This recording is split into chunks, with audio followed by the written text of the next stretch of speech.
Welcome, everybody, to our Thursday night Basic Reset Team Builders Call.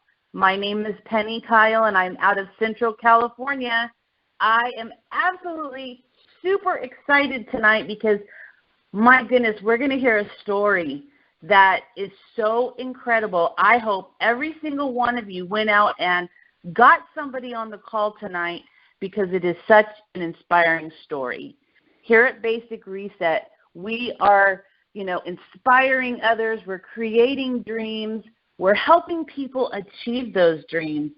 And we're doing all of this for free.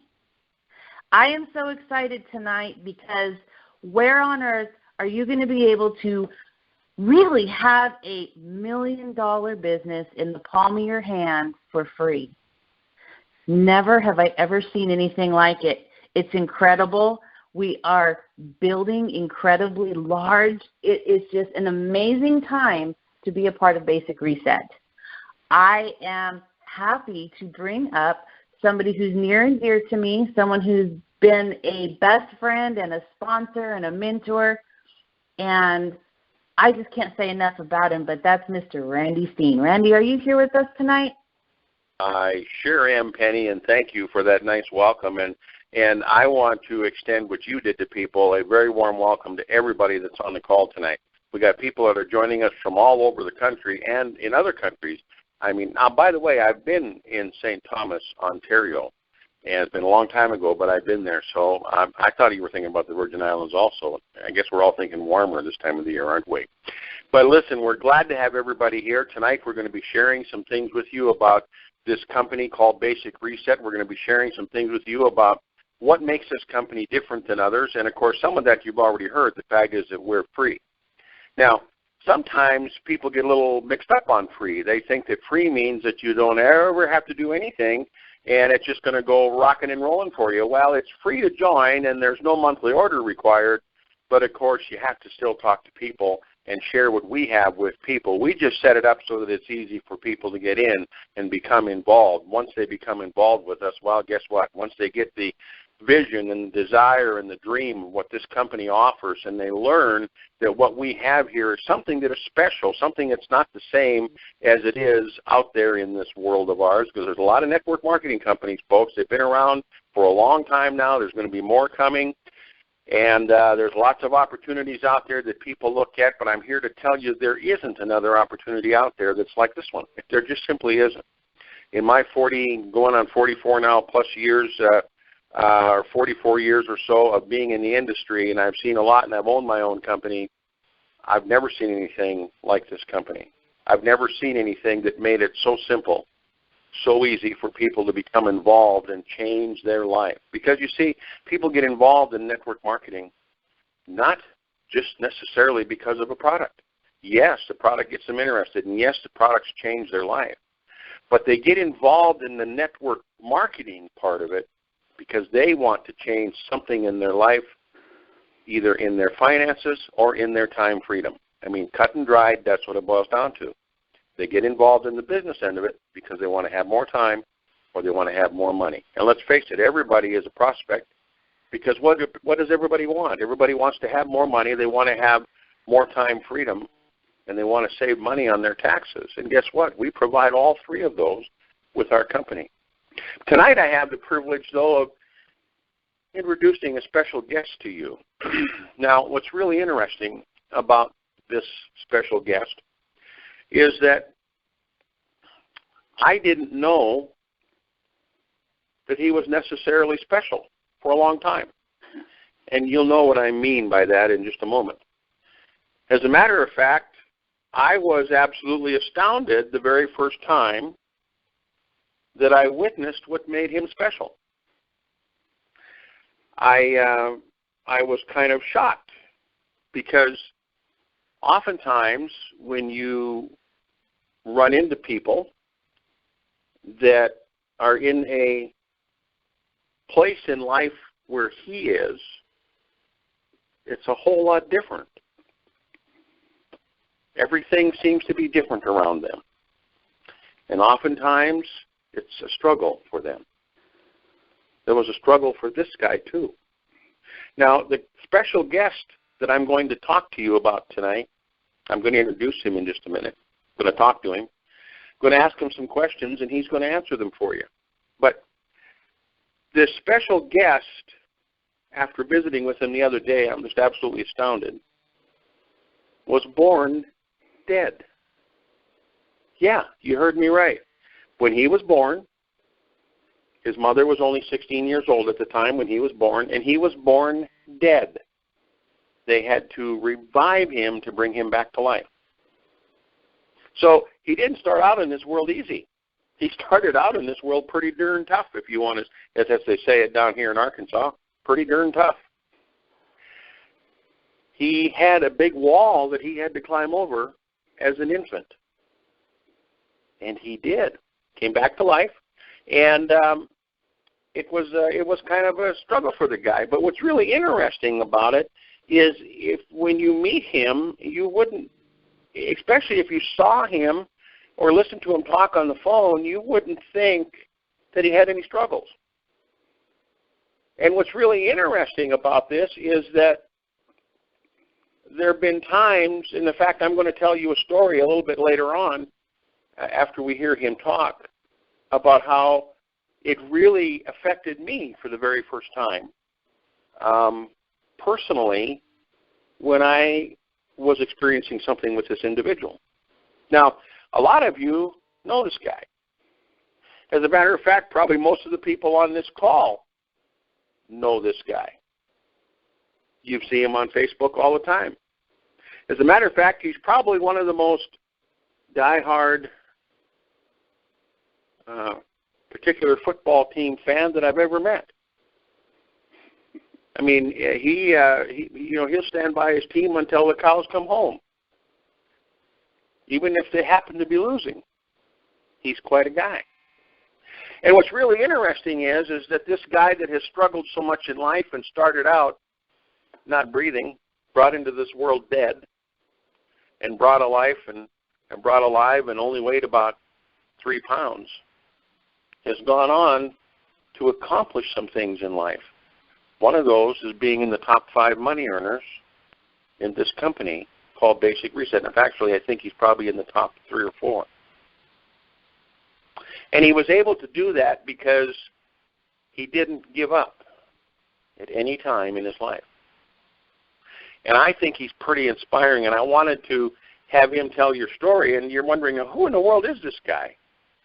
Well, you guys all know him by his name, and his name is Roger Daffinson. Now, I'm actually telling Roger's story to people, and I call it the Roger Daffinson story, the original name, right? But I wanted him to be on this call tonight because he's I'm originally calling because he's one of the top money earners, and he's also got this infirmity that he was born with, that he has worked with all his life. And I want people to listen to his story, because when you hear his story and you sit back and you think to yourself, gosh, when you think it might be a little rough or tough, you need to think about this, what you're going to hear about this guy by the name of Roger Daffinson.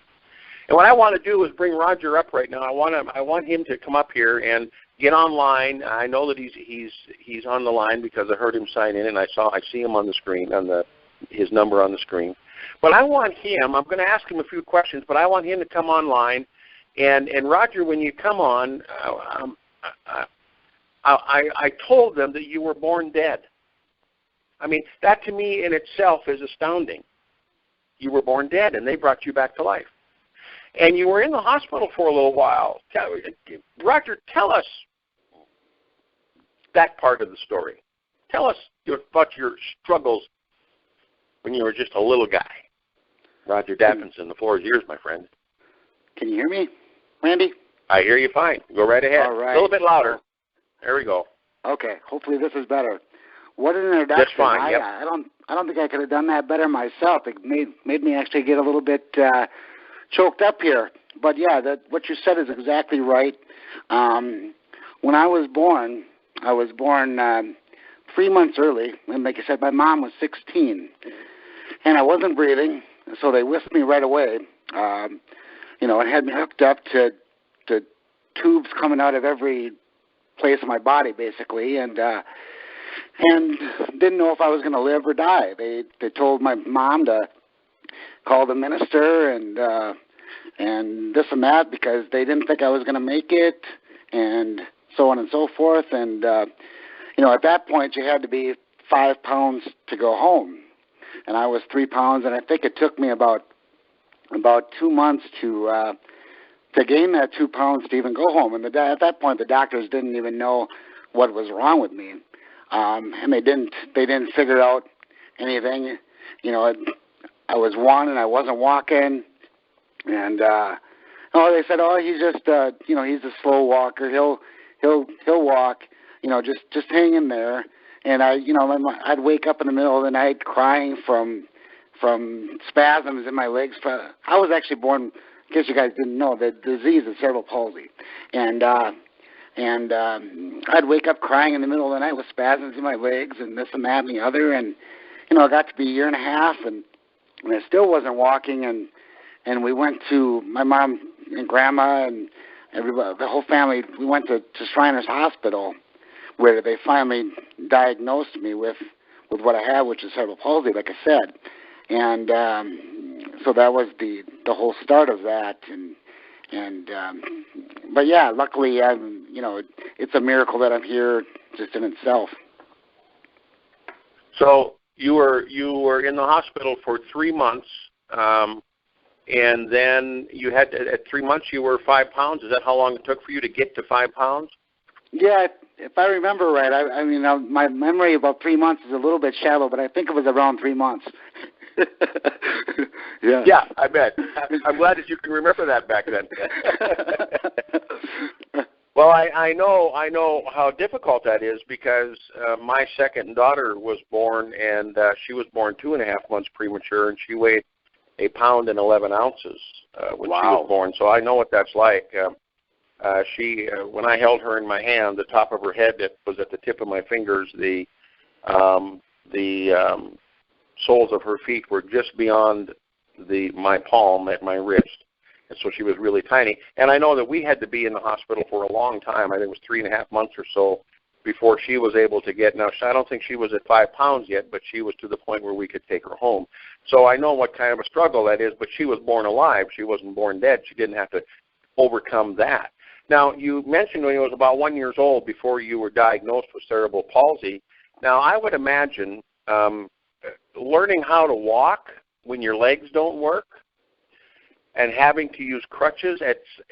I can just imagine these teeny tiny little crutches that you're using as a little kid and learning how to use them. As a little kid, it must have been a struggle because, I remember being a little boy. I climbed and I ran and I jumped and I played and I did everything else like the other kids did. We played ball. We did all kinds of stuff. What was that like for you? What was that like for you growing up? Well, I was diagnosed about 2, and I had numerous surgeries at Shriners before that, and I was about 4 years old when I started walking on the crutches. They were probably, I'd guess maybe a foot and a half, or 2 feet tall at that point.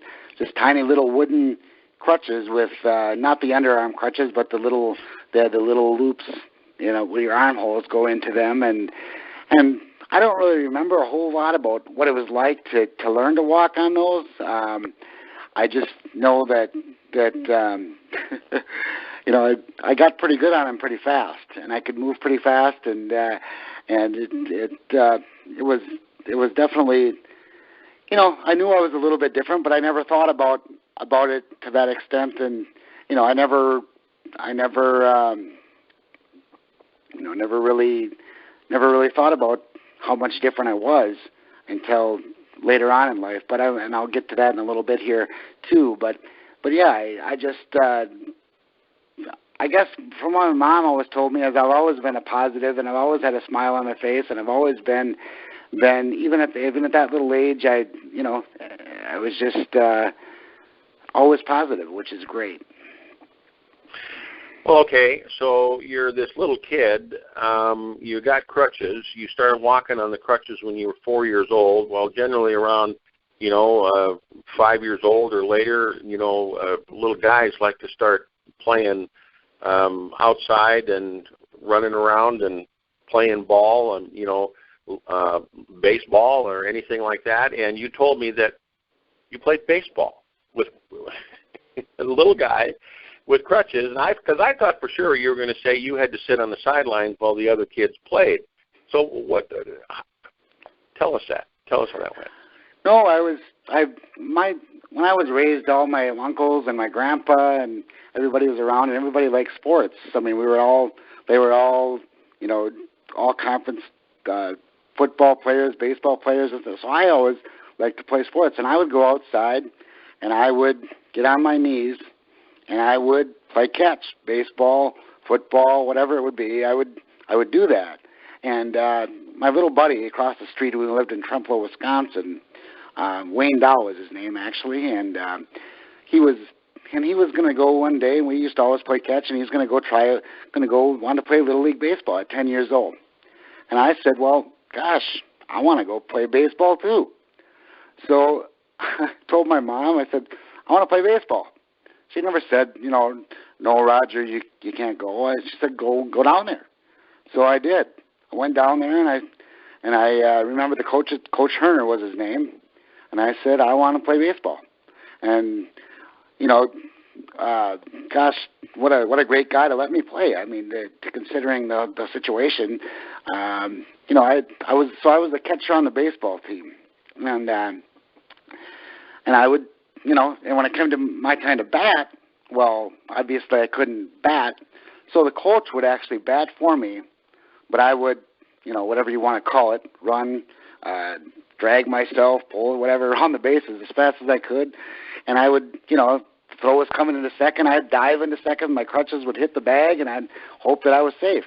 And I never thought two things about that, and, at the end of the game, sometimes we'd lose, and all these, the parents would come up and they would talk to my mom and they'd talk to me and say, oh my gosh, Roger, what an inspiration you were.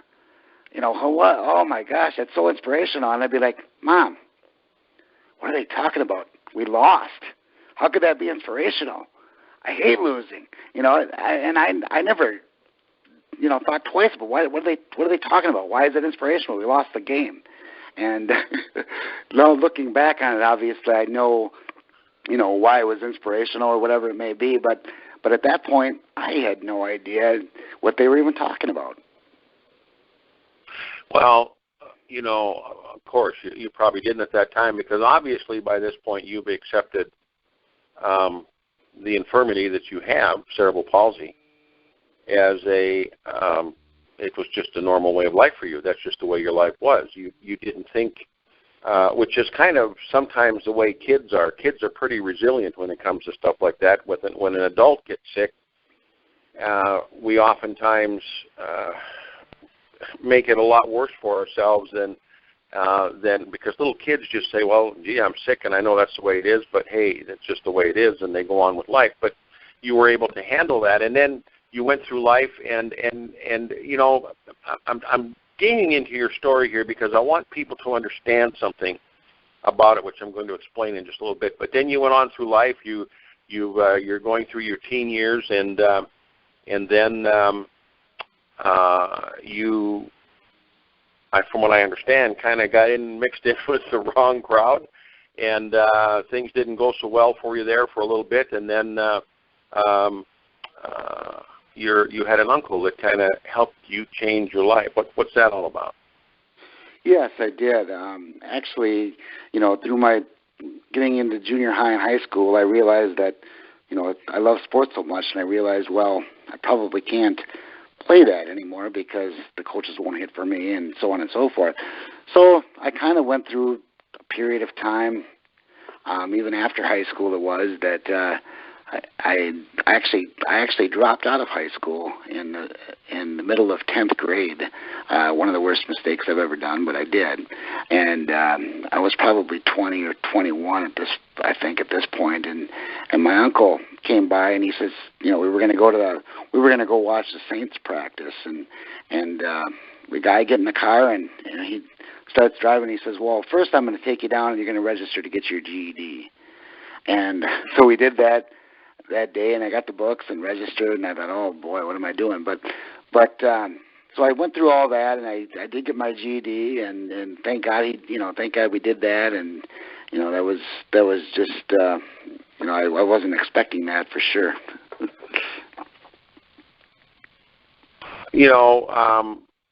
Probably not, and your uncle. But see, there's a reason I brought this up, because all the way through life, if we just look, there's always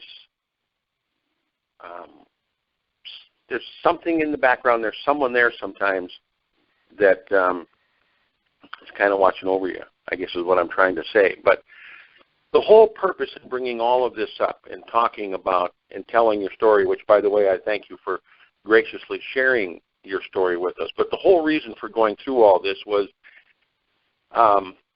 you've done a lot of different things in life, including things that physically I wouldn't have thought, because you told me something yesterday about you worked in a place I think where there was disabled people. In other words, there was things you were physically doing that I didn't think you would really probably work at. But and then later on you became involved in network marketing. In fact, I don't think it was till the year 2014 when you became. But tell us a little bit about what brought you into the network marketing business. Well, you're exactly right. I worked in a developmentally disabled group home for a while, and that's when I realized that my whole objective in life was to help people. It wasn't until that, because prior to that I had done a lot of telephone sales and telemarketing stuff, and so I was working at the group home, and prior to that I'd been getting Social Security disability because of my disability and everything like that. But that's when I realized that my passion was to help people. Well, I got divorced in 2008, and I moved here with my current girlfriend Jenny, and I got divorced in 2008. Then I moved here in about 2009 or so, and I moved to a tiny little town of 3,000 people. Well, there wasn't anything as far as work goes close. I would have had to go a long ways to do that, and I thought, well, I want to do something from home, and Social Security disability just isn't going to cut it for me, because, and as great as the program is, quite honestly, it's not enough money to live on. I mean, you can live on it, but you're not going to do anything extra, that's for sure. So I started to look into some network marketing things and found some things and did okay with a couple of things. Sold some wrinkle cream and got involved in a couple other things, but it really wasn't anything I was passionate about. And actually, when I found Basic Reset, I was pretty much on my way out of network marketing. I thought, there's nothing here that I'm going to be good at. And so one day I was on Facebook, and I was looking in the work from home groups, which I rarely do, but I saw a friend of mine, and who's my sponsor, Kelly Lindbaum, and she posted something in there. It had to do with Basic Reset, and I looked at it, and I thought, and I'm looking at the site, and I said, well, first I'm reading it, and it says, well, there's no cost to join, which I wasn't used to, because most companies have that. There's no monthly auto ship, which is another thing I wasn't used to, because most companies have that. And there's no quotas. So that means that I don't have to sponsor a certain amount of people, have a certain amount of volume running through my organization to make money. And then I saw, well, they're going to pay me 35%. Well, on the first level. And then not even talking about levels 2 and 3, which are 10 and 5. So I thought I better watch I better watch this video. I better watch this Power of Fred video and see what this is all about. So I watched his video and I thought, wow, if these products can do half of what he says to do, they can do, I'm onto a gold mine. You know, I mean, I could sell this stuff easily. And then I watched Bentley's Miracle video, and I thought, oh my gosh, look what this did to this dog. You know, and I was still a little bit skeptical, to be honest. So the next day I said, well, I'm gonna call this company, and I'm gonna see how their customer service is, because a lot of companies I'd been with, customer service was not up to par, in my opinion. So I call, and not only do I get a hold of customer service, I get a hold of Fred Kaufman, the owner of the company. And I don't know if any of you have ever talked to Fred, but it's not a short conversation. So I was on the phone with Fred for about an hour, and I thought, this is amazing. This is what I was meant to do. And I hung up the phone, and I talked to Jenny here, and I says, well, I can't believe this. I just called this company, and I talked to the owner. Talked to me for an hour. I said, what company does that? Are you kidding me? And yeah, and the rest is basically history. I talked to a few friends about it, and lo and behold, here I am. And what a great team I've built. Well, here, yes, you have, and here is. I asked you to send me an email or a little write-up about your story so that I could have things to reference back to. And it would be easier for me to understand, to ask the right questions, because I wanted people to hear these things about you. Number one, you came into this life under circumstances that most of the rest of us, maybe some have, but none that I know have come in that way. You have gone through life learning how to do the very basic, simple things that we all learn to do when we stand upright and do it. You have to do with great effort. The cerebral palsy that has affected your legs so they don't work right has become second nature to you. But, you know, I think about simple things like waking up in the middle of the night for a simple thing like having to go to the bathroom, and for some reason or other, when your crutches were laying by the bed, they got tipped over the other way. Now you got to get those first before you get up and go to the bathroom. Little things that are just commonplace to all of us, you have to work a little extra harder at. And what's really interesting, Roger, is that until I saw a picture of you last summer, I think it was last summer, yeah, when you were out in your neighborhood on this, what you call your scooter, and I saw this, and I'm thinking, why is he in that? Because I never knew you had anything wrong with you. Because when you see Roger, if you ever see him on Facebook, he's got this contagious smile that goes from ear to ear. When you see him in person, he's always smiling. I don't know that I've ever seen him without a smile. And I told you all that I'd tell you a story about how it affected me. At convention, the night before the convention started, there were several of us that went downstairs to the bar in the hotel that we were staying at, and we had a few drinks there. Well, during the middle of the week, that bar closes real early, like 10 o'clock. Well, we decided we wanted to have a few more, and so we walked, I don't know how far it was, but it was through 2 parking lots over to this other little bar. And we stayed there pretty late. And when we were coming home, I kept thinking, as we were walking home, there was 4 of us. One of them was Roger. And as we're walking back to the hotel, I'm thinking to myself, why didn't I get my car and drive over here? Because my legs were hurting. And I'm thinking, I'm walking and legs are hurting, I'm tired, why didn't I get my car? And I'm thinking all this, and I turn around and look, and here's Roger on his crutches. And if you've seen him walk, he literally puts his crutches forward, and he kind of swings his legs, and then he's able to stand on them, and then he puts his crutches forward, and he swings his legs over, and that's how he walks.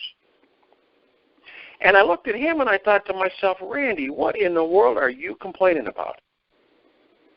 because he was smiling, laughing, having a good time.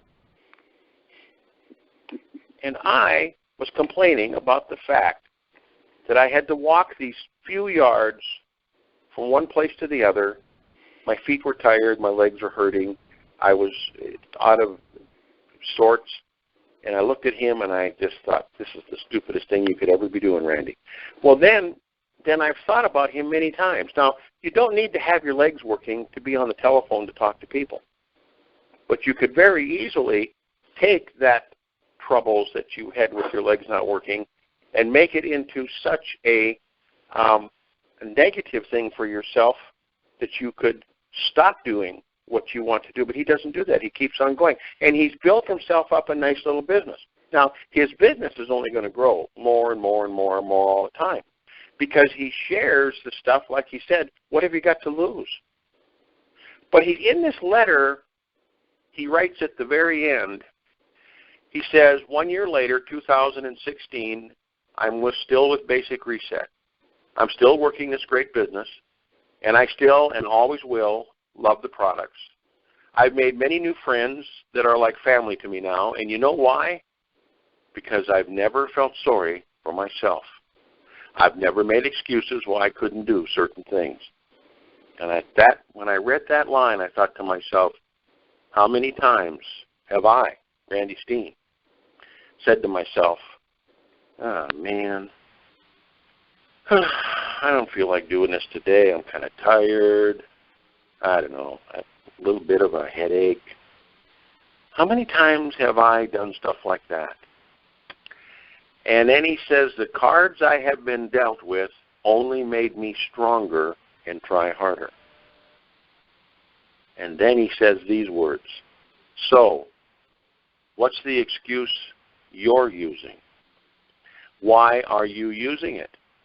And what are you going to do to change it? Now, guys and gals, I don't care how you cut and dry this story. I don't care how you think to yourself, well, yeah, okay, but he's lived with it all his life and he's gotten used to it. Roger Daffinson is an inspiration to me.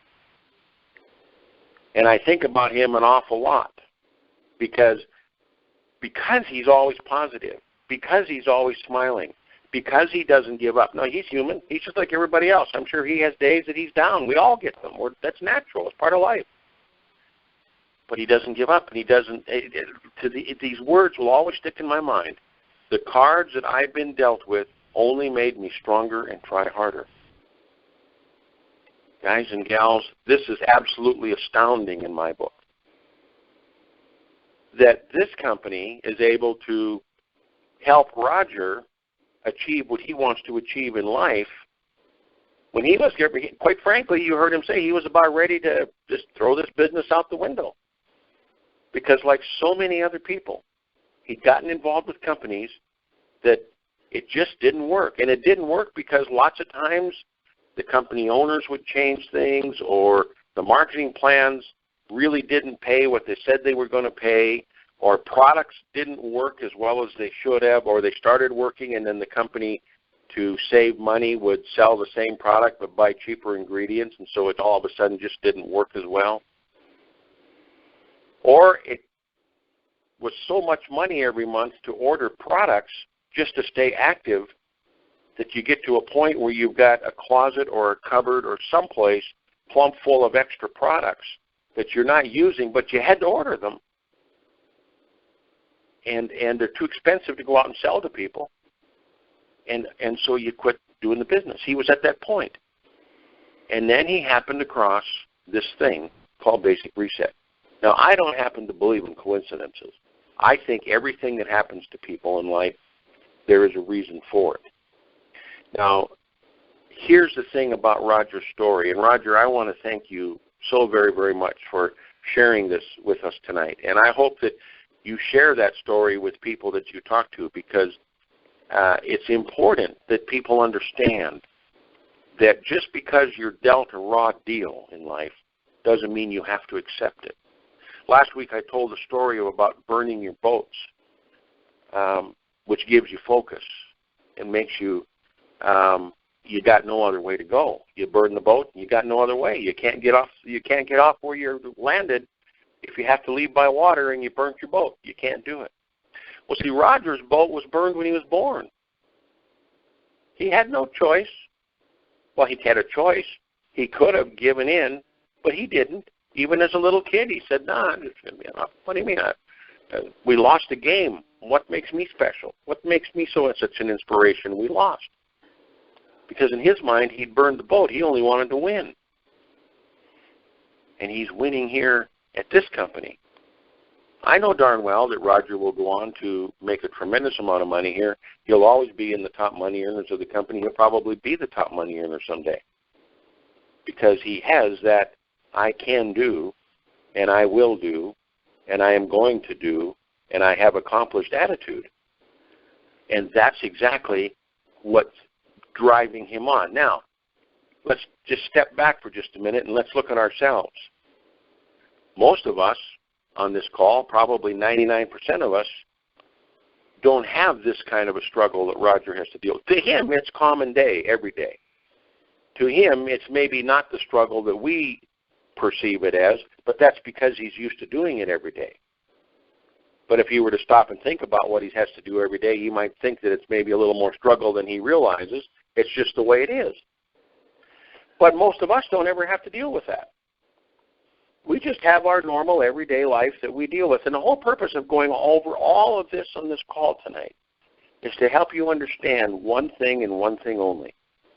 There's a story out there that you have to tell. Roger has his story. Now, believe it or not, you have your own. I don't know what it is until you tell me. But everybody has their story. Now, the question that you have to ask yourself is this. What are you going to do with that story? Are you going to let that story be the part of it that overruns you and rules you to where you don't do what you need to be doing or want to be doing in life? Or are you going to use that story? Now think about this. Remember what I said just a little while ago. I don't believe in coincidences. I believe a lot of things happen for a reason. I'm sure that at times Roger thought to himself, why did God let me be born this way? Why did I have to have this? Why couldn't some other person have had this? He's human. I'm sure he's probably thought that. But you see, that story of Roger's now has become an inspiration to me, and it's become an inspiration to everybody that's listening on this call tonight. And then they're going to tell that story, and it's become an inspiration to other people out there that don't know Roger. And then they're going to tell somebody who's going to tell the story, and maybe, just maybe, somewhere's out there, there's somebody else that's got cerebral palsy. And they're thinking about, oh my gosh, I don't think I'll ever be able to be prosperous or do anything in life because I have this disease. And then they'll hear the Roger Daffinson story. Now, do you think that there's a story behind, a plan behind all of that? I think so. So we have a business opportunity. I know you're thinking, gee, Randy, basic reset. So what's the deal? Well, the deal is that the products that Roger's using with our company are helping him. I know you all have seen in the testimonies about Laura Dodd. She has a story. She couldn't walk. She had no feelings in her legs. Or barely get around, and she's on our products, and now she has feeling in her legs, and she's walking. And she stands on stage and performs because of our products. Now, the products are making a change in people's lives, but the thing I want you to understand is this. We have a business opportunity here with this company. It's a business opportunity that can be shared with anybody, no matter where they're at in life, no matter what their station is in life. Roger's station was that he was disabled. Now, he could still use his mouth, he could still use his head, he could still use his brain, he could still use his arms. But he could have used that disability to say, I don't want to do this. But you heard him say, oh, that disability check that you get isn't, he said, that's nothing. It's not even enough to have a decent life on. where a lot of people sit back and say, no, hey, that's okay. I get this free money. I don't have to do nothing else. But you see, he decided and dug in and ran with this thing, even though he can't run, or he can't run very fast. He ran with it. He decided to change his life, and he ran. He's done it with Basic Reset. And I keep saying this over and over because I want to drive this home to you. If you're building your Basic Reset business and tomorrow morning you wake up and you think to yourself, I don't care what your excuse is, you think to yourself that it's going to be a rough day because of something, I want you to understand and put yourself, in fact, try it. Tie your 2 feet together. Go get a couple of sticks or some crutches. And don't walk normally. Drag your feet around. Get on the crutches and swing your feet forward, and that's how you're going to get through your day. You might have an appreciation of what Roger goes through. And then you could say, well, boy, I'm all played out from doing that. I can't work. So whatever excuse you have to not build your business, think about Roger's story, and maybe that will dissipate. Because this is the most exciting opportunity in the face of the earth, and you're about to see a company that's going to explode through the roof because we're attracting people here that have stories to tell. And if you'll start telling their stories to other people, you start sharing what's happening with people here at this company, you're going to find out, and then do what I said last week, burn your boats. Make that all-out commitment. Say, I'm all in. I'm going to do this. I'm going to do this. It's going to be great. All I can tell you is that if you'll make that up in your mind and you'll think of Roger's story, your life will be so amazingly different that you'll say to yourself, am I ever glad I joined this company? Because I heard about this guy. You see, I know other people that have got stories like this, and I think of them. I never dawned on me till I was walking in a parking lot at 3 o'clock in the morning with a guy that was dragging his legs and swinging them forward on crutches, and he was smiling and happy. That inspired me from that day forward. I didn't tell him that till yesterday, but it's always inspired me. So little things like that are sometimes what we need to make our business really explode. You've heard Roger's story, and you'll hear some more as time goes on because there's other people out there that have stories too, and we'll tell them to you on here. Guys and gals, next week, I don't know where that came from. Next week, I'm going to be revealing to you what people think is a secret about how to get this business to the place that you want it to be. I could tell you tonight, but then it would spoil next week's call, so I'm not going to do that. But I want you to get every single solitary person you know on this telephone call next Thursday night. I want you to get everybody that is a suspect, a prospect, or whatever you want to call them on this call, because I'm going to talk to you about something that will get people to say yes. They'll be ready to buy into your next idea, which is to take a look, and they'll be ready to do business with you. And I'm going to go over that with you next Thursday night.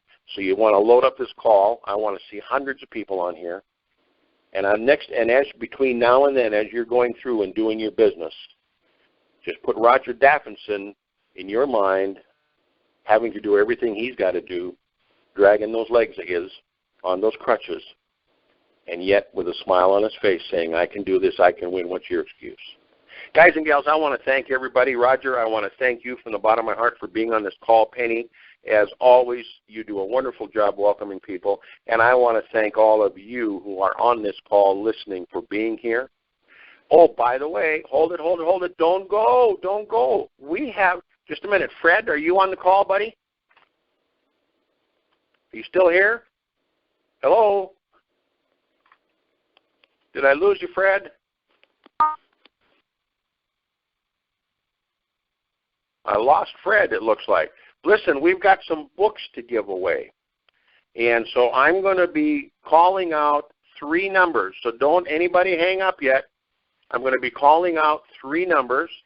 And the first number is 334 328 4947. 334-328-4947. The next number is, just a minute here, 814-883-2111. And the last number is 912-245-9369. Now, I'm going to end the call, but I'm going to open the lines. I'd like to have those numbers that I called to stay on the line so that I can get your names to make sure that we have the correct phone number for you so that we can look you up in the system and get your free book out to you. So first of all, I want to thank everybody for being here. Have a wonderful, wonderful evening, and I'm going to open up the line right now. So.